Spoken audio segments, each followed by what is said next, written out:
ओम गं गणपते नमः। आप सभी का मेरे चैनल पर बहुत बहुत स्वागत है। आप सभी पर ईश्वर की कृपा सदा बनी रहे। इस वीडियो में हम षटतिला एकादशी के बारे में जानेंगे और व्रत कथा सुनेंगे। माघ माह के कृष्ण पक्ष में आने वाली इस एकादशी को षटतिला एकादशी कहा जाता है। यह एकादशी 2024 में 6 फरवरी दिन मंगलवार को है। तिल स्नान, तिल का उपटन, तिल का हवन, तिल का तर्पण, तिल का भोजन और तिल का दान, तिल के ये 6 प्रयोग इस व्रत में किए जाते हैं। इसके प्रयोग के कारण ही यह षटतिला एकादशी कहलाती है। इस व्रत के करने से अनेक प्रकार के पाप नष्ट हो जाते हैं। आइए जानते हैं षटतिला एकादशी का महत्व।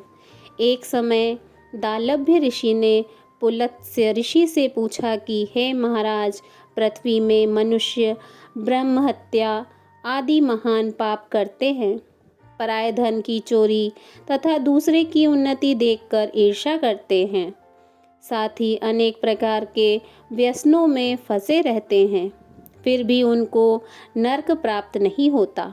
इसका क्या कारण है? वे न जाने कौन सा दान पुण्य करते हैं जिससे उनके पाप नष्ट हो जाते हैं। यह सब कृपा पूर्वक आप कहिए। पुलत्स्य मुनि कहने लगे कि हे महाभाग, आपने मुझसे अत्यंत गंभीर प्रश्न पूछा है। इससे संसार के जीवों का अत्यंत भला होगा। इस भेद को इंद्र आदि भी नहीं जानते, परंतु मैं आपको यह गुप्त तत्व अवश्य बताऊंगा। उन्होंने कहा कि माघ मास लगते ही मनुष्य को स्नान आदि करके शुद्ध रहना चाहिए।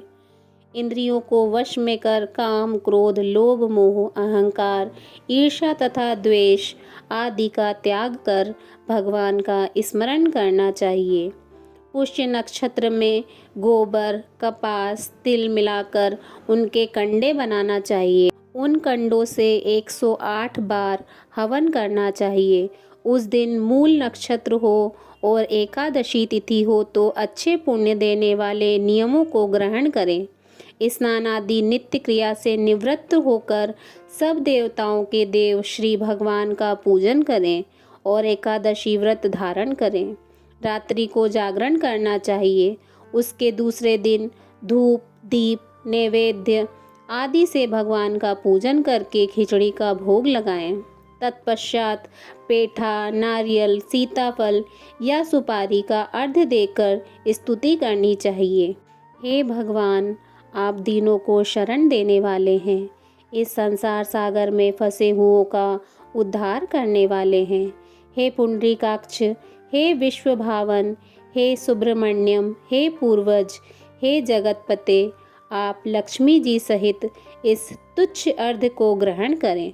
इसके पश्चात जल से भरा कुंभ अर्थात घड़ा ब्राह्मण को दान करें तथा ब्राह्मण को श्यामा गाय और तिल पात्र देना भी उत्तम है। तिल स्नान और भोजन दोनों ही श्रेष्ठ हैं। इस प्रकार जो मनुष्य जितने तिलों का दान करता है उतने ही 1000 वर्ष स्वर्ग में वास करता है। इतना कहकर पुलत्स्य ऋषि कहने लगे कि अब मैं तुमसे इस एकादशी की कथा कहता हूँ। एक समय नारद जी ने भगवान श्री विष्णु से यही प्रश्न किया था और भगवान ने जो षटतिला एकादशी का महात्म्य नारद जी से कहा था सो मैं तुमसे कहता हूँ। भगवान ने नारद जी से कहा कि हे नारद, मैं तुमसे सत्य घटना कहता हूँ, ध्यानपूर्वक सुनो। प्राचीन काल में मृत्यु लोक में एक ब्राह्मणी रहती थी। वह सदैव व्रत किया करती थी। एक समय वह 1 मास तक व्रत करती रही। इससे उसका शरीर अत्यंत दुर्बल हो गया। यद्यपि वह अत्यंत बुद्धिमान थी, तथापि उसने कभी देवताओं या ब्राह्मणों के निमित्त अन्न या धन का दान नहीं किया था। इससे मैंने सोचा कि ब्राह्मणी ने व्रत आदि से अपना शरीर शुद्ध कर लिया है, अब इसे विष्णु लोक तो मिल जाएगा, परंतु इसने कभी अन्न का दान नहीं किया। इससे इसकी तृप्ति होना कठिन है। भगवान ने आगे कहा, ऐसा सोचकर मैं भिखारी के वेश में मृत्यु लोक में उस ब्राह्मणी के पास गया और उससे भिक्षा मांगी। वह ब्राह्मणी बोली, महाराज किस लिए आए हो? मैंने कहा, मुझे भिक्षा चाहिए। इस पर उसने एक मिट्टी का ढेला मेरे भिक्षा पात्र में डाल दिया। मैं उसे लेकर स्वर्ग में लौट आया। कुछ समय पश्चात ब्राह्मणी भी शरीर का त्याग कर स्वर्ग में आ गई। उस ब्राह्मणी को मिट्टी का दान करने से स्वर्ग में सुंदर महल मिला, परंतु उसने अपने घर को अन्न आदि सभी सामग्रियों से शून्य पाया। घबराकर वह मेरे पास आई और कहने लगी कि हे भगवान, मैंने अनेक व्रत आदि से आपकी पूजा की, फिर भी मेरा घर अन्न आदि सब वस्तुओं से शून्य है। इसका क्या कारण है? इस पर मैंने कहा, पहले तुम अपने घर जाओ, देव स्त्रियां आएंगी तुम्हें देखने के लिए। पहले उनसे षटतिला एकादशी का पुण्य और विधि सुन लो, तब द्वार खोलना। मेरे ऐसे वचन सुनकर वह अपने घर गई। जब देव स्त्रियां आईं और द्वार खोलने को कहा तो ब्राह्मणी बोली, आप मुझे देखने आई हैं तो षटतिला एकादशी का महात्म्य मुझसे कहिए। उनमें से एक देव स्त्री कहने लगी कि मैं कहती हूँ। जब ब्राह्मणी ने षटतिला एकादशी का महात्म्य सुना तब द्वार खोल दिया। देवांगनाओं ने उसको देखा कि न तो वह गांधर्वी है और न आसुरी है, वरन पहले जैसी मानुषी है। उस ब्राह्मणी ने उसके कथनानुसार षटतिला एकादशी का व्रत किया। इसके प्रभाव से वह सुंदर और रूपवती हो गई तथा उसका घर अन्न आदि समस्त सामग्रियों से युक्त हो गया।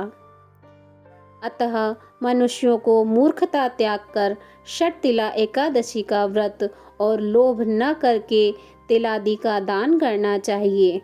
इससे दुर्भाग्य, दरिद्रता तथा अनेक प्रकार के कष्ट दूर होकर मोक्ष की प्राप्ति होती है। इस प्रकार षटतिला एकादशी व्रत कथा समाप्त हुई। बोलिए श्री हरि विष्णु भगवान की जय। माता महालक्ष्मी जी की जय।